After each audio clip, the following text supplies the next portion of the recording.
Welcome everybody to Ringside Wrestling Entertainment. This is Joel Perez here for your Monday Night Raw review and results. Your official Monday Night Raw review and results for the date of May 1st. We are officially in May 1st, 2017. We're 1 month away from June. For me, June is the start of the summer. Fuck these people saying June 21st. No, June 1st is the start of the summer. We're only 1 month away, baby. Let's fucking get there to those beautiful summer months, beautiful weather. But we're talking about Raw. We're talking about Monday Night Raw. And let me just tell you right off the bat, it's the first thing we're gonna fucking talk about. I know I usually wait until the end of the video to talk about the main event. Not tonight. Not tonight, bro. That main event was probably the only thing on this show that was newsworthy. Besides the main event, I'll be honest with you, this show was pretty boring. But that main event brought this show from a 4, because they weren't really doing anything bad whatsoever, but they just weren't doing anything exciting. It was boring. But this show went from a 4 to a 6 with that main event. Tonight's Monday Night Raw was a damn decent show. It was a decent fucking show. And that main event brought this show up. That main event brought this show up. Because it wasn't bad. But when you saw that main event, bro. Best match we've seen on Raw in a year. A year. That's the best match we've seen on Raw in a year. Probably the best match we've seen on Raw since Sami Zayn and AJ Styles last year. That's where I'm going with that. Probably the best match we've seen on Raw since Sami Zayn and AJ Styles. This triple threat match, Balor, Rollins, and Miz worked their fucking asses off. You have to tip your hat to every single one of those competitors in that ring during that triple threat. They worked their asses off and they put on a fantastic match. A match better than any match we saw at Payback last night. That's how far I'm going. Probably a match better than any match than we've seen on the WrestleMania 33 card. I don't care what you say. The WrestleMania 33 card, when it came to wrestling, besides Shane McMahon versus AJ Styles, which, you know what, now that I think about it, was probably equal in quality to this fucking match.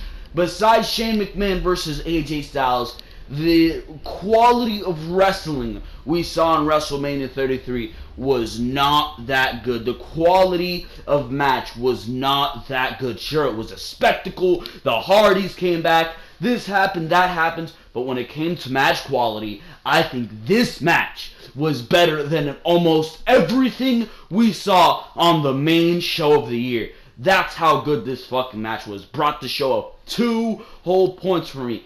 Fantastic way to end the show. Just an exciting ass match.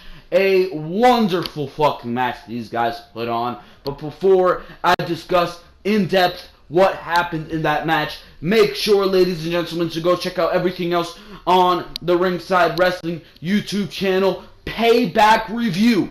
Payback Review is up and running. It went up after the show. It was up by at least, I think, 12:30 last night. So make sure to go check out your Payback review and results to see what I think about Payback and to see an in-depth analysis of what Payback was. It's not just giving you the fucking results, it's reviewing that shit, reviewing the fucking pay-per-view. So make sure to go check that out and leave a like and make sure to subscribe to not miss any of the content on the Ringside Wrestling YouTube channel. We do Raw and Smackdown reviews every week. Raw and Smackdown reviews for last week are up. This, of course, is your Monday Night Raw review. And tomorrow night, you will see me here from Smackdown. I, of course, review the shows after they go off the air. So make sure to go check that out. And, of course, behind the mic every single weekend. Brock Lesnar defending his WWE Universal Championship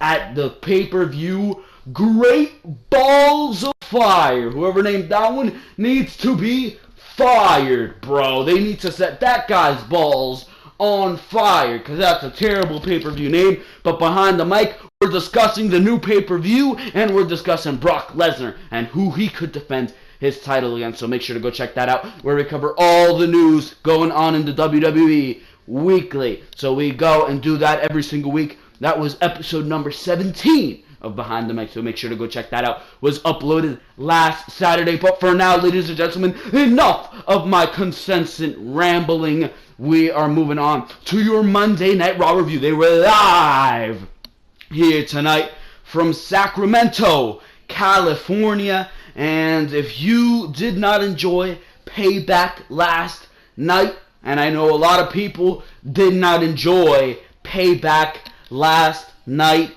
I mean, all you need to do is go watch that fucking triple threat. Your soul will be healed. Payback was a decent pay-per-view. Make sure to go check out my review to see my in-depth thoughts on the Payback pay-per-view. But we're discussing the triple threat.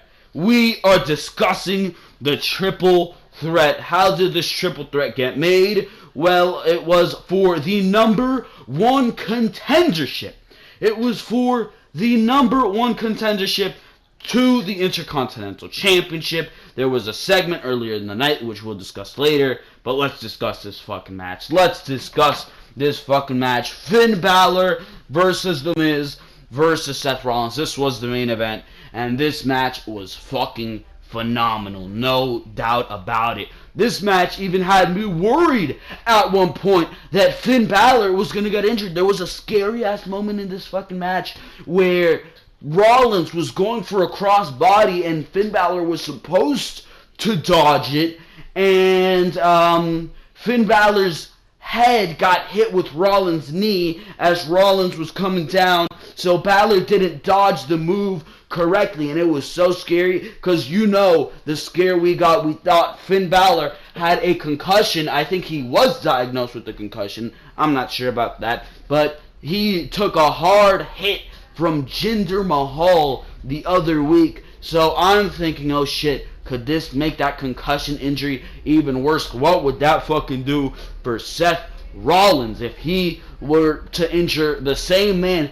not once but twice in the first matchup they're in together against each other? So they went against each other at SummerSlam, and immediately, bam, Finn Balor's injured. Second match that they're in the ring against each other in, and bam, he's injured again at the hands of Seth Rollins. What the fuck? That'd be a disaster for Seth Rollins and his credibility in that ring. But it doesn't look to be that Finn Balor was too seriously hurt, as he went another 10-15 minutes across this matchup. So he did last another 10 minutes in this matchup. He was in there for another 10 minutes, so maybe that's a sign that he is okay. He was out for a bit, but he did get back up. But, you know, Finn Balor, he went and finished the fucking SummerSlam match with a dislocated shoulder. So we don't know what's the condition of Finn Balor, but that was a big scare, and I'm certainly going to be looking for reports following up on that. But there were plenty of spots in this matchup, fucking crazy spots. There was a spot where Finn Balor drop-kicked Seth Rollins, and Seth Rollins went down with Miz into a DDT, which looked great. There was a near fall where Rollins fucking went in to the 1916. Balor hit Rollins with the 1916, and Miz broke it up. Huge near fall there. We saw the crowd. The crowd was going fucking crazy for this fucking match. They were chanting, "This is awesome," holy shit. They were just going crazy for everything going on in this matchup. I mean, the match started off slow. You had Miz with his heel bullshit waiting on the outside, trying to push you out of going into the matchup. You had the commercial breaks at first where they just kept going and going and going. But when the match got kicked off, when it finally hit that second gear, It was wonderful, and this is awesome. The holy shit chants, they were certainly fucking deserved in this matchup, because these guys worked their asses off, man, and it really is not very often that we get to see a match on Monday Night Raw. We get to see this on Smackdown every once in a while, but on Monday Night Raw, it's once in a blue moon that we get to see a match of this caliber, so you better fucking enjoy it, and I certainly did. There was another near fall in this matchup where The Miz, he got hit with the combo of Seth Rollins with the superplex and the Falcon's arrow. I'm like, this is The Miz. The Miz should not be able to fucking kick out of that. What's the next thing he does? Kicks out of that fucking move. I was just, oh my god. I did not enjoy the fact that Miz did that, because really the Falcon's arrow alone, not nonetheless a fucking superplex from the top rope followed by the Falcon's arrow. The Falcon's arrow alone could be Seth Rollins' finisher, but the fact that Miz kicked out of that fucking just set me on fire. I was like, oh my god, what's it gonna take? You saw a frog splash from Rollins onto Balor. The entire time I was wondering, when's Joe gonna show up? If Joe doesn't show up, I'm gonna get pissed the fuck off if Joe does not show up. And thankfully, Joe showed up kind of immediately fucking after. Rollins hit the tope suicida on both Balor and The Miz, and thankfully Samoa Joe, after Rollins hit it on The Miz, Samoa Joe fucked Rollins out of the opportunity, hit him with the Uranagi, and left screaming, this is not over, which I am fucking glad, because tonight there was a segment, and the segment that set this match up actually, where Rollins was asking himself, what's next? What is he going for next? That was what the segment was being promoted as. What's going to be next for Seth Rollins? And I'm like, well, I mean, he got a fluke victory over Samoa Joe. His feud with Samoa Joe really should not be over. And thank God that by the end of tonight, that was settled. So that I actually took off some points off of this show because of the fact that, I mean, are you fucking kidding me? You're not going to follow up on Joe and Rollins, but by the end of the show, my complaint was dealt with, and I am happy for that. So that feud is going to continue into the next pay-per-view, thankfully. And then we saw the birth of a new feud here tonight. Balor then takes advantage of The Miz, hits him with the sling blade, drop kick into the corner, about to go for the coup de grace. The lights fucking go out. You see the fucking Bray Wyatt images flicker. You hear that iconic noise with the bruh, and you see Bray Wyatt appear, throws Balor off of the top. Sister Abigail. Lights go out again. Images flicker again. You see The Miz crawling over to Balor. Puts one hand over. Referee counts 1, 2, 3. Miz is going to go into the Intercontinental Championship picture against Dean Ambrose. That feud will continue. Samoa Joe and Seth Rollins will continue. And we will see the birth of a new rivalry, which I don't agree with. There's obviously complaints I have against the rivalry of Balor and Wyatt. I thought it would have been more smart, like a report that came out on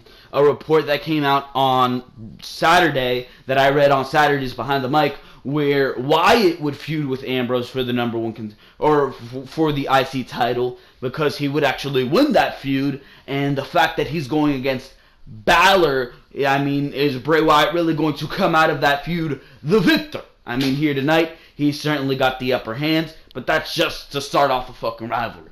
So, I don't know about that, but it's certainly exciting. That's another thing that made this match so great. You had 3 feuds set up. 3 feuds right off the bat set up in one match. in one. Now, usually you don't see that with fucking WWE. They have 2 months to build towards their next pay-per-view, which is Extreme Rules, and usually you see them wait until like the fucking second week till they have 2 fucking weeks, and then they start setting up storylines. But here they're starting early, and that's only a good thing for Monday Night Raw. Again, the consistency of Monday Night Raw has been fucking terrible over the past few weeks. The Raw after Mania was good. The Superstar Shake-Up Raw was terrible. The Raw after that was good. The Raw after that one, Go Home Show to Payback, was terrible. And here tonight, Raw after Payback, or last week was the Go Home Show to Payback. That show was terrible.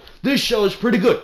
This show is pretty fucking good. So the consistency has been flip-flop, flip-flop, flip-flop, and they really need to work on that. Why don't you try to fucking develop a streak? Why don't you put this type of effort into booking a show every single week like this? And next week we do have a Tag Team Turmoil, which was announced tonight. A Tag Team Turmoil match next week to determine #1 contenders for the Hardys Tag Team Championships. And I like that. I like that a lot. So you're setting things up early for the fucking first time. That's something we haven't seen on Raw in fucking how goddamn long.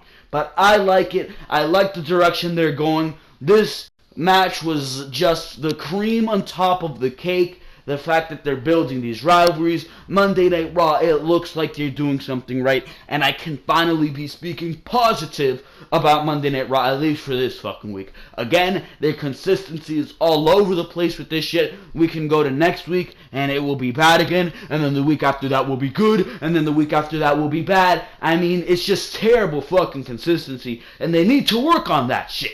They really fucking do. Because since WrestleMania, it's been good, bad, good, bad, good, bad. Why should it be like that? It should be good, good, good, good, good. And I'm complaining about this. I'm seeing myself complain about this every single week. So, I don't know. I like the fact that Balor and Joe and Rollins are continuing. That will give Joe a chance to get his retribution, because you know, if you watch my Payback review, how pissed off I was that Joe lost against Rollins. That was a no, and Balor and Bray, that's the one I have most concern with, because Bray ain't coming out that one the fucking victor. And really, if Balor wins and beats Bray, we're not going to care about the momentum of Balor. We're going to be pissed off. We're going to be whining because of the fact that Bray Wyatt has taken another L. So that's going to be the nagging issue over that feud.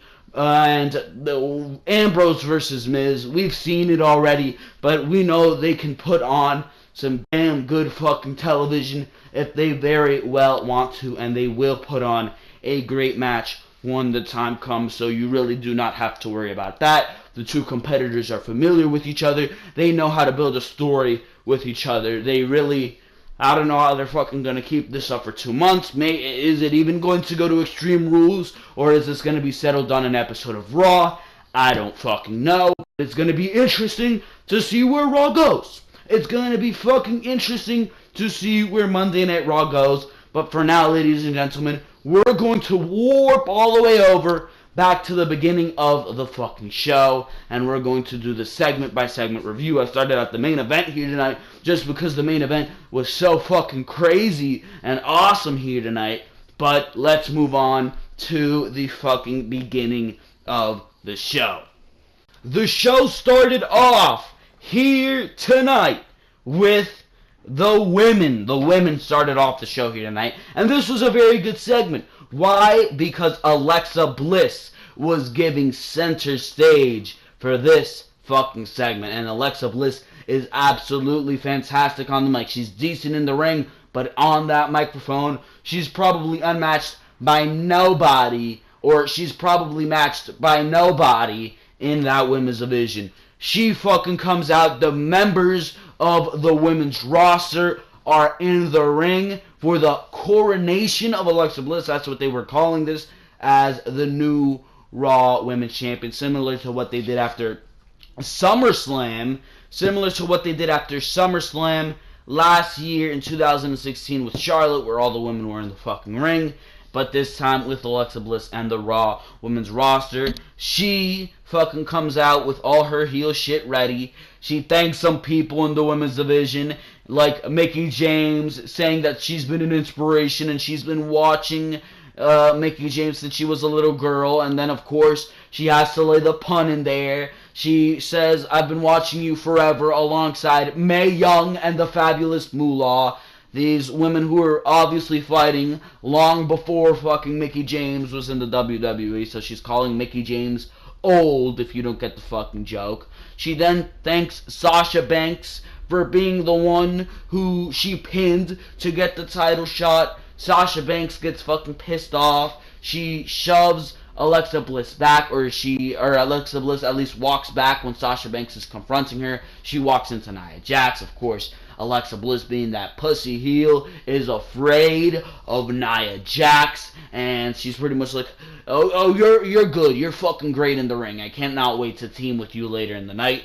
And that happened right there. She then steps on the fucking podium they had in the middle of the stage. It really wasn't a podium. It was just a fucking thing for her to stand on, because she is the fucking queen, right? Or she says that a lot of superstars, I forgot to fucking mention this, she says that a lot of superstars come out here and declare themselves the queen, but the queen is dead on Raw because Alexa Bliss is here. And I think she prefers to be called the goddess. That's what they were fucking telling her. She steps on top the throne that they made for her, the little throne, until she sees Bayley, saying that if it weren't for Bayley, she wouldn't have someone to beat for the women's championship, and none of this would be happening. So thank you, Bayley. And then she fucking starts ripping into Bayley. She says that it was fun to beat Bayley in front of her entire family, and seeing Bayley's nephews cry when she held up the title. Alexa said that at least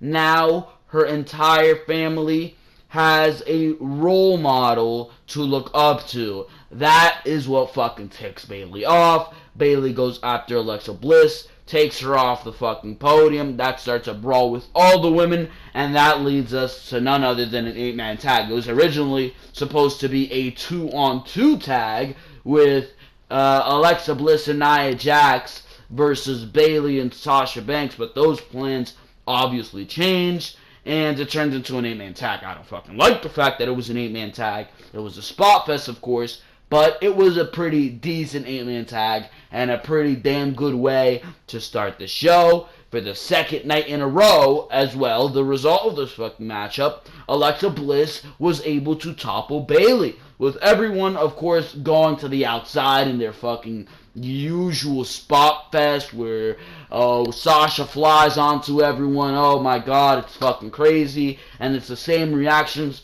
from the commentator every single time, so everybody clears the ring until Alexa rakes the eyes of Bayley. Bayley actually had Alexa up for something, I don't know what she was looking for, some Michinoku driver thing, but she rakes the eyes of Bayley, and that allows her to hit the DDT, and for the second night in a row, she pins Bayley. And I like that. I like that because the champion on Monday Night Raw, especially Monday Night Raw, SmackDown does it too, but especially on Monday Night Raw, the champion is always getting pinned, and especially when you're a heel champion, you're going to be getting pinned. But I'm glad that the champion actually won here, because it seems to be fucking rare for the champion to win any non-title matches these days. When it comes to the title match, they turn into the fucking Undertaker.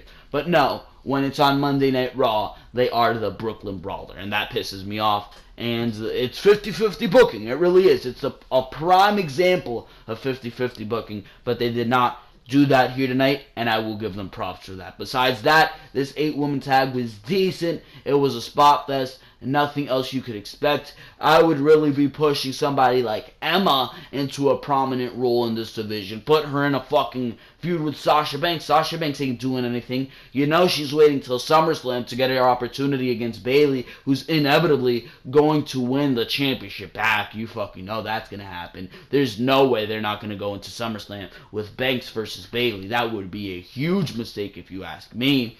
So, I mean, why not fucking use Sasha Banks and allow her to put some people over in the women's division with the inkling of momentum she still has left. I mean, the crowd still loves her. Put her in a killer feud with Emma, have her put over Emma, and have that be part of the reason why she's turning heel. Have her lose every single feud she steps into. She lost to Nia Jax, she lost to Alexa Bliss, or she's been surpassed by Alexa Bliss. Have her enter a feud with Emma, she loses there. But no, you're putting Emma with Dana Brooke. That makes no fucking sense to me. Do something better with the women's division. You're doing pretty damn fine with Bayley and Alexa Bliss, but I also want to see those side feuds. I don't care if every woman was on Monday Night Raw here tonight. I don't care if you got them all in an 8-man tag. I want to see them in legitimate feuds. Speaking of feuds, Mickie James. Mickie James is just floating around, not doing anything. Dana Brooke and Alicia Fox are worthless enhancement talents that you can use for a quick fucking win. Get rid of them. But put Mickie James and Nia Jax in a program. Bam, 3 women's feuds. You don't need to put them all on pay-per-view, but have them develop on Monday Night Raw. Get some of these women over now that you have an actual fucking division. Use it. Don't just put them in an 8-man tag and have them get a couple spots in and call it a day. That's lazy booking, and that's where the negatives of this segment come in. So there you fucking go. That's what I fucking think about that. I hope you agree with me on that one. If you have a brain, you do. If you don't, I don't care. Anyways, moving on here. I don't know what the fuck is up with me here tonight. I'm still hyped from that fucking matchup that we saw in the main event. But we go to Enzo Amore versus Luke Gallows. This match was fucking shit. It really goddamn was. It was slow. Half the time it was just Gallows on the floor with a hold on Enzo, and this kind of tuned me out. The middle of the show is always trash on Monday Night Raw. The beginning is nice. The end is nice. It was fucking great here tonight, as you all saw, but the middle is fucking terrible. It's boring, it's generic, it's stale, and most of the middle here tonight was exactly fucking that, and this is the prime example. Enzo versus Luke Gallows. Why the hell are these guys in a singles match? God damn. As Enzo and Cass were actually doing their monologue here, Gallows and Anderson attacked them from behind. This was a shitty match, with most of it just being a hold on the floor until the end, where Anderson distracted Enzo, allowing Gallows to hit a face first slam from the fireman's carry position for the 1, 2, 3. So that's what happens. That's what happens. If you care, I mean, I have no fucking words for you. Good luck in life if you fucking care about what's going on with Enzo and Luke Gallows. And again, this is 50-50 booking. I don't care if they fucking cheated, because Enzo and Cass apparently won. I didn't watch the fucking match on the pre-show. Only thing I saw on the pre-show was Miz and Finn Balor.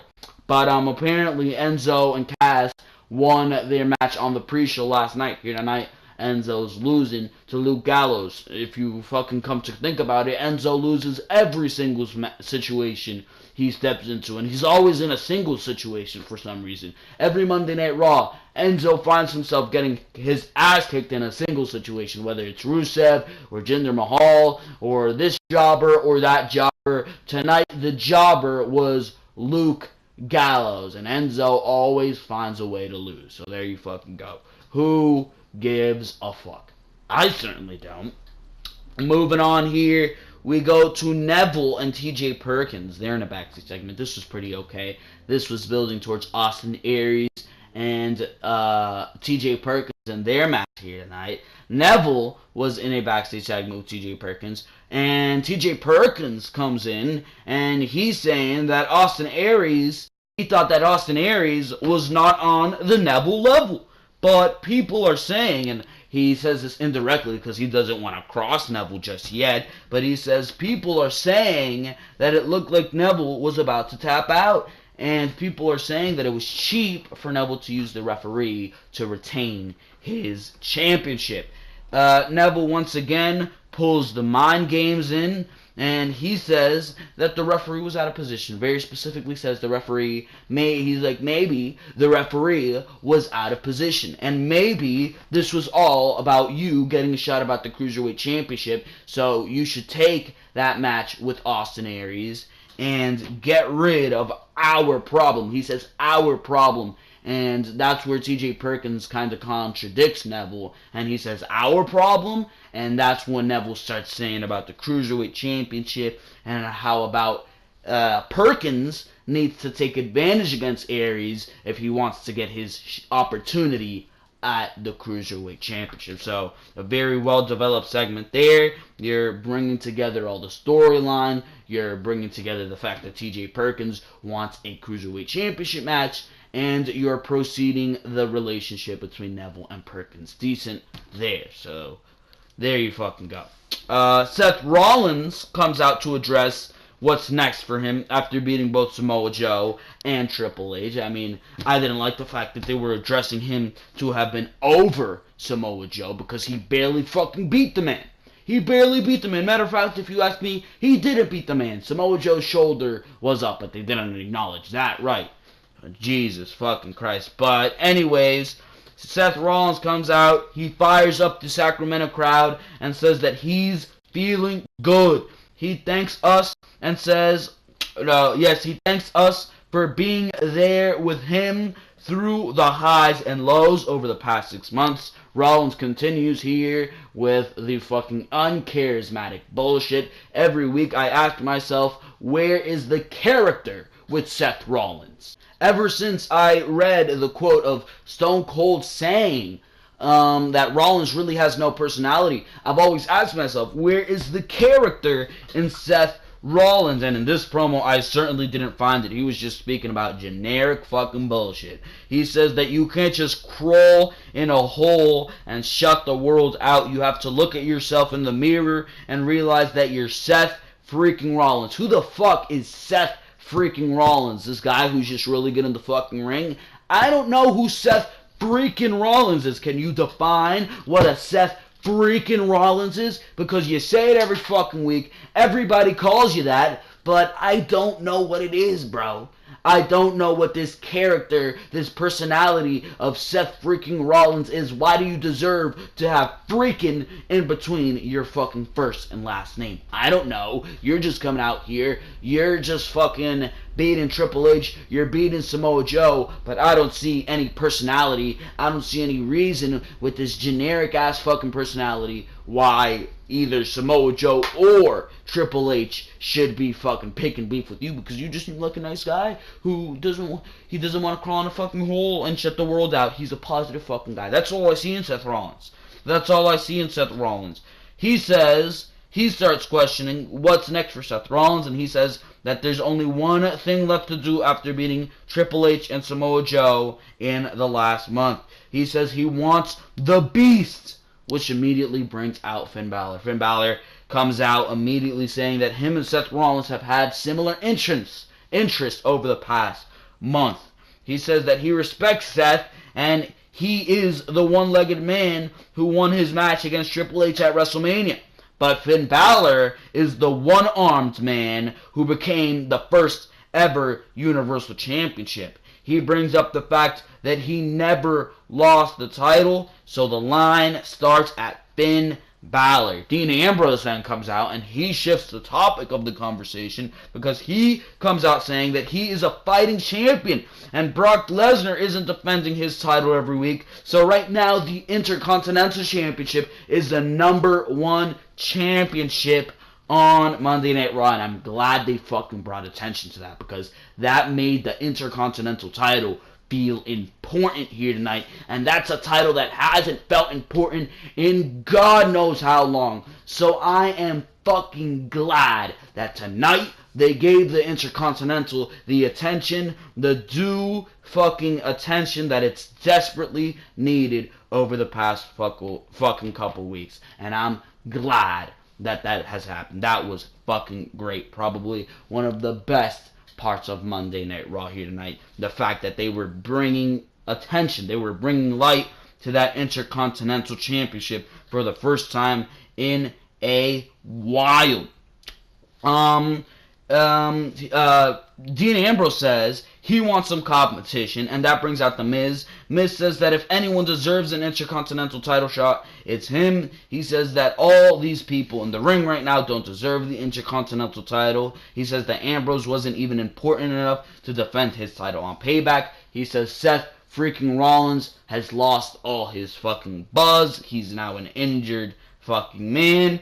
And he continues to trash all of them. And then Ambrose starts to make a fucking call. He calls Kurt Angle, who through the phone makes the match tonight for the Intercontinental Championship, the #1 contendership to the Intercontinental title.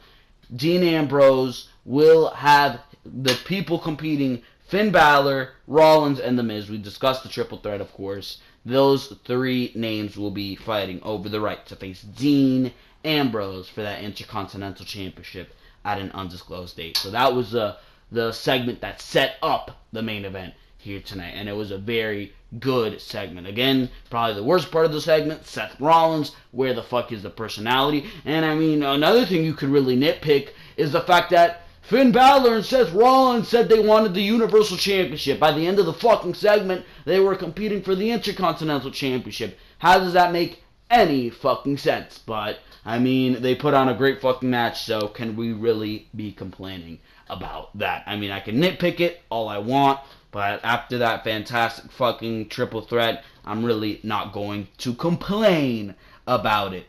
We move on to Brian Kendrick, Noam Dar, Tony Nese versus Akira Tozawa, Rich Swann, and Jack Gallagher. I have no fucking idea what happened here. This is, again, that bullshit fucking crappy bullshit in the middle of a Monday Night Raw that you're just like, do I care? No, I don't care. So, I didn't take notes on it. I didn't watch it. Let's move on.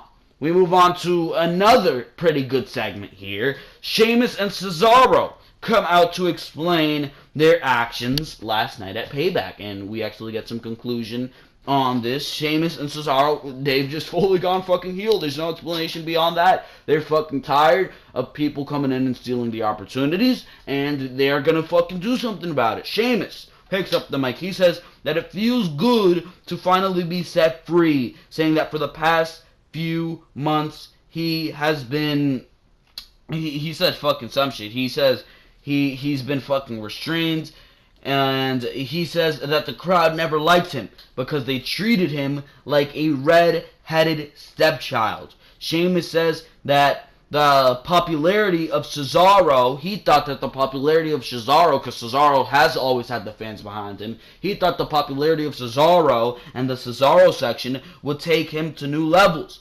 But that doesn't happen. He thought that until WrestleMania, until the Hardys showed up. Cesaro then picked up the mic saying that people are quick to hang on to the novelty, hang on to the past, and leave the future, the present behind. But that's not going to be the case. And they showed that when they left the Hardys in the middle of the ring last night. And they say that they showed that when they left the Hardys in the middle of the fucking ring. So if I could fucking read my notes correctly. Shit, bro.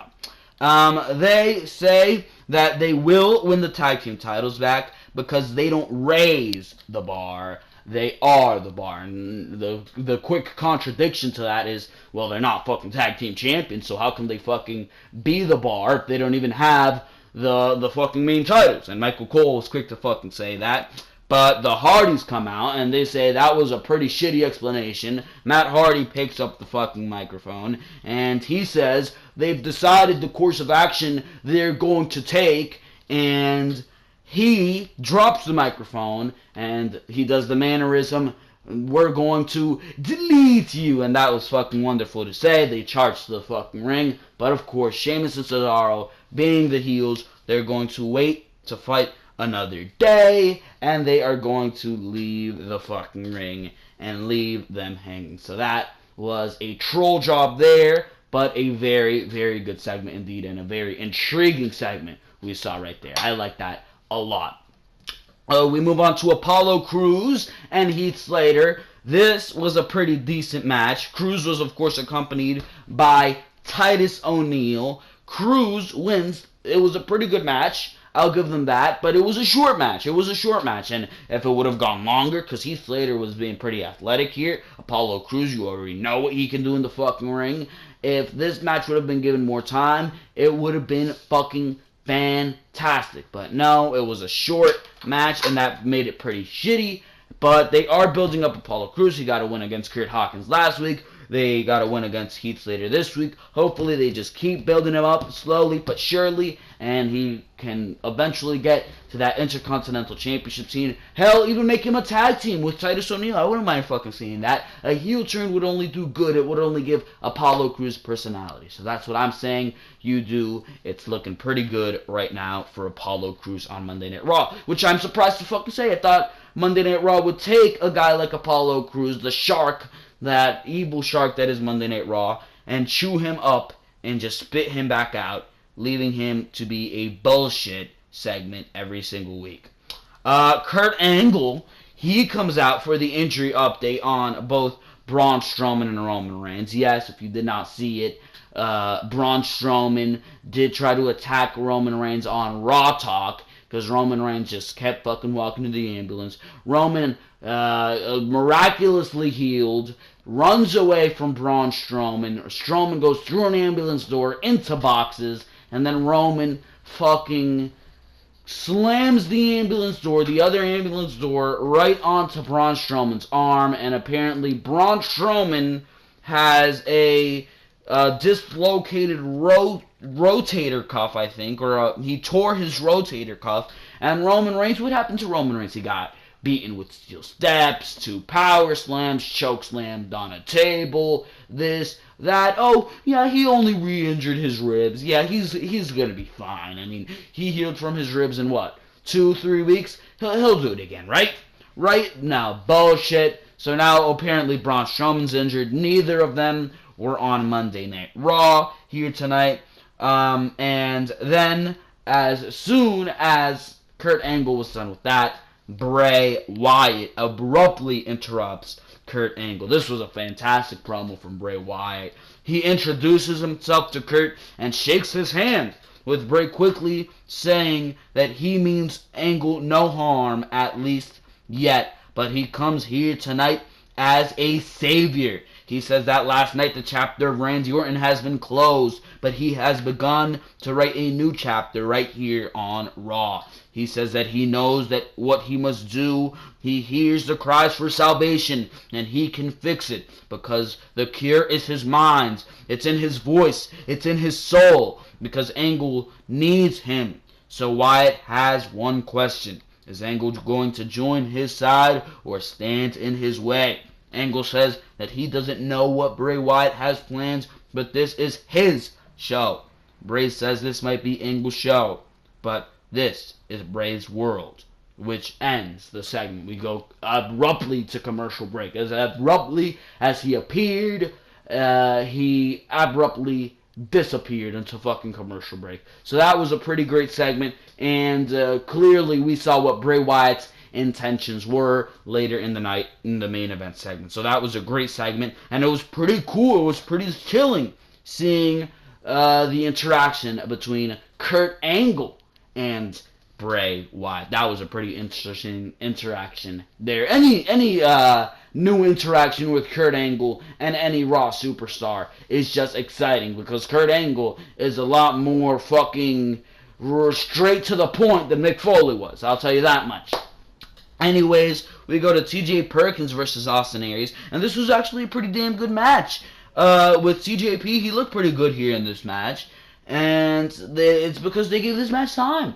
When you give the match time, when these guys are actually given time to shine, they look like superstars, and that's exactly what fucking happened. Austin Aries and TJ Perkins put on a damn good match. I mean, why don't you do that with all the fucking cruiserweights? Shit, man. Don't put them in these fucking multi-man matches. Don't put them in the same fucking match week after week. Don't put them in a fucking 2-minute match. Give them their time and they will shine. That's exactly what they did in the Cruiserweight Classic. It worked out pretty well. They were hot as hell. What's going on now? Nobody gives a fuck about them. At least not the Tony Nese's and the Drew Gulaks and the Mustafa Ali's. People care about the Austin Aries. They somewhat give a fuck about TJ Perkins.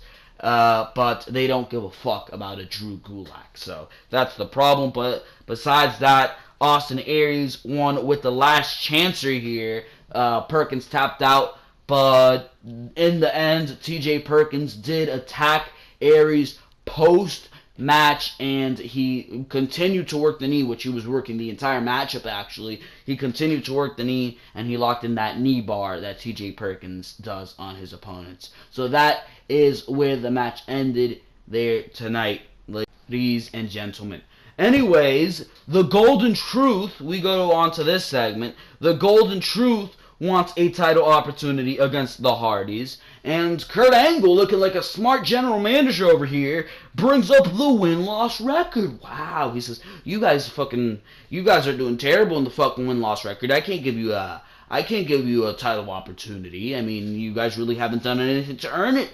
And that was fucking great, because you see it all over the WWE. This guy's losing this week, winning next week, 50-50, this bullshit, that bullshit. Win-loss really doesn't matter. I mean, look what they did on fucking Smackdown. Jinder Mahal goes from losing every single fucking match he steps into, losing to Finn Balor, losing to Rusev, losing to Enzo, losing to this guy, that guy, the next guy, and he gets a title opportunity, and he fucking wins, and he's gonna have a WWE Championship match when he was embarrassed by a fucking football player, Rob Gronkowski. Oh, but that warrants a WWE Championship match, right?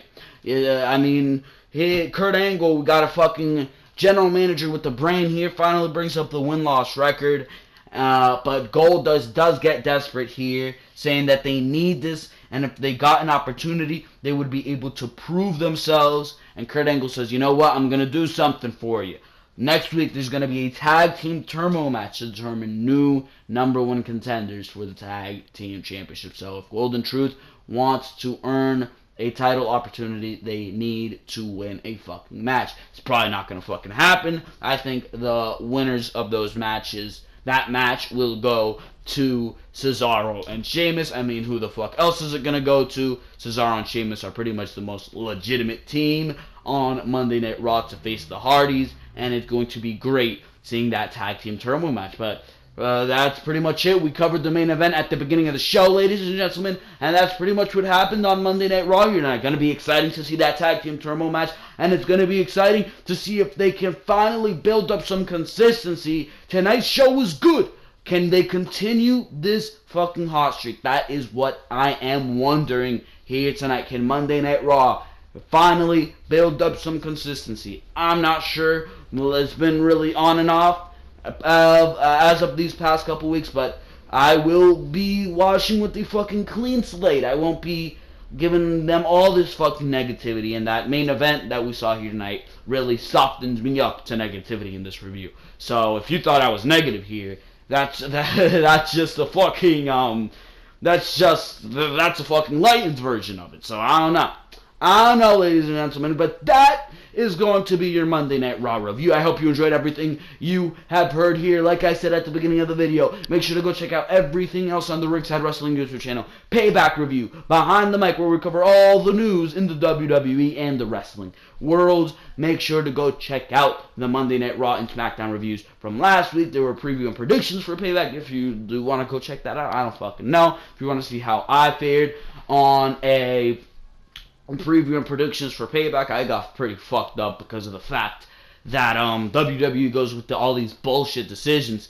But for now, ladies and gentlemen, that is going to be all for me. Make sure to like, make sure to comment, and make sure to subscribe if you like what you heard here. And to stay tuned for my SmackDown review tomorrow. I will see you on SmackDown Live's review after that show tomorrow night. That will be up much earlier, of course, because SmackDown ends at 10 o'clock. So make sure to stay tuned for that. And if you want that notification right on your phone, make sure to like, make sure to comment, and make sure to subscribe. And click the notification bell to get that notification right to your phone so you can be watching SmackDown immediately after I post it. So make sure to do all that good stuff. For now, ladies and gentlemen, this has been Joel Perez of Ringside Wrestling Entertainment, and I am out of here. Thank you very, very much for watching this video.